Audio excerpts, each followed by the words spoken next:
Hello again, I'm Hildra Tague. Come join me in my classroom life. I'll be sharing tidbits of inspiration, ideas, and even humor from over 40 years of teaching.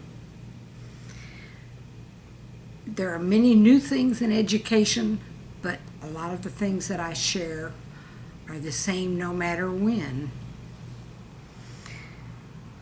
Today I'm doing one of the humor pieces. I call them infamous sayings of these my students. Remember, the motto for this channel is, we cheer them up when they need us, we cheer them on when they don't. Today's piece is their words, their way. Have you ever noticed how children's thinking is both logical and delightful? It's logical when a child listens to adults use words like fourth and fifth, and then invents words like oneth and tooth. Our language would have made much more sense if children had designed it. In my job as director of a small private school, I got to watch the inside track of students' minds as they delved into books and delivered natural humor, which would make any comedy writer green with envy. Speaking of colors, I try to teach my children against violence. One day a student explained it to a new class member. You see, our teacher doesn't want us to copy violets we see on TV because she wants us to know better. Maybe she was trying to say that too much violence can make you turn violet. The next day, a kindergartner was getting his brain and body all honed to start a new coloring task. He had heard me talk to the older children about map colors. He asked me so sincerely, do I get to use some of those math colors since I'm coloring this picture in math class? Learning math is no easy problem. We were studying temperature, and one astute child read 100 degrees sinus instead of Celsius. I knew cold weather caused some sinus problems, but hot weather? Even while I was explaining this, another child hollered out grievously, I just can't reproduce it! He was speaking of reducing fractions.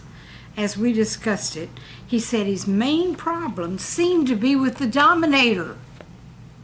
Maybe that denominator was dominating his brain, so the numbers just couldn't slide out properly. We stop in the middle of the morning for a listening break, during which we have a snack and some discussion, or sometimes I read a story. One student informed us that it was Natural Poison Week. My TV said National Poison Prevention Week, but he must have watched a different channel. The other day I turned my back for just a moment, and when I turned back around, a second grader was rolling around on the floor. When I asked what he was doing, he gave an answer you couldn't refuse. Energizing! I wonder if that was Duracell or Ever-Ready. If you think reading is easy, you haven't had to bear the burden school children do every day. I asked one lady if I could trust her to put a capital letter on each sentence she was writing. She paused for a long and fearful moment and clearly said, no, Miss Tague, please don't trust me. I think she meant she needed me to walk by her desk a couple of times and give her brain a jump start so the capital letters could keep running smoothly.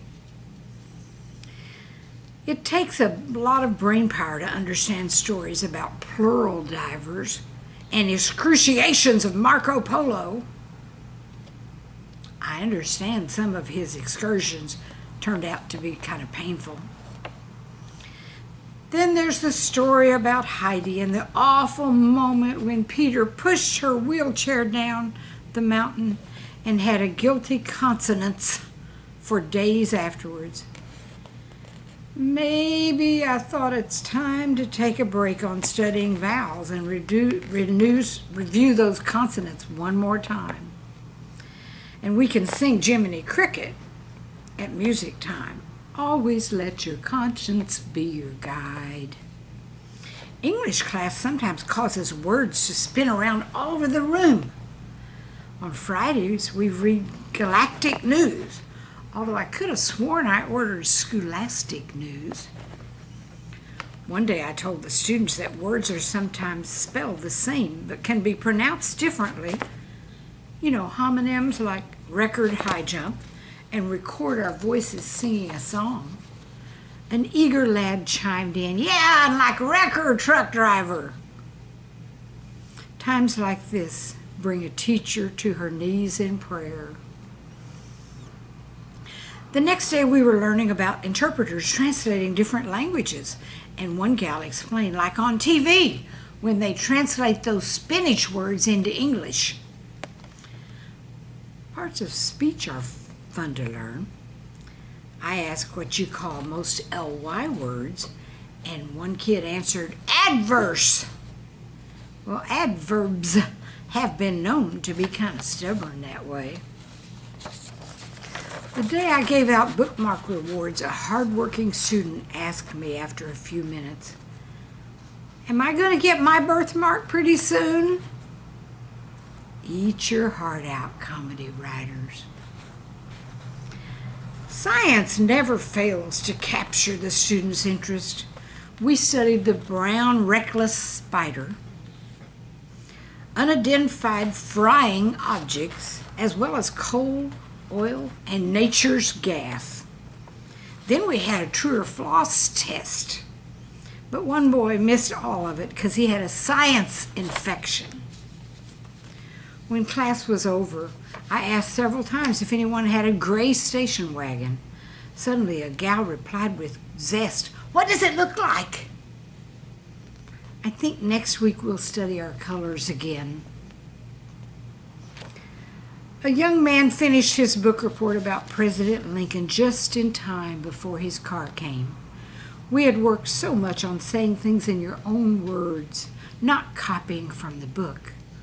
His ending was definitely in his own unique wording. And then he was killed, and there was only a memory, and a good one, too. When all the students had gone that day, I flopped in a chair with my diet drink and mused wearily about the day in the immortal words of my dear student. It was only a memory, but a good one, too. You know, making memories is what life is about. All the rest is just filler. I have such fun teaching. Don't forget to subscribe so we can get together again another day in my classroom life. I like to end when I have time with a poem or a song to keep you inspired. This one's short, so I'll do it twice. It's called The Secret and the Skill. You just can't teach them if they won't learn. If a candle isn't lit, it simply won't burn. But tell them a secret, and they surely will. They'll remember the secret, and they'll learn the skill.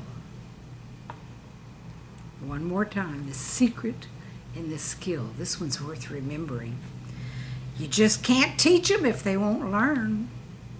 If a candle isn't lit, it simply won't burn. But tell them a secret, and they surely will. They'll remember that secret, and they'll learn the skill. Till next time, shine their kids until they learn to shine themselves. Bye-bye.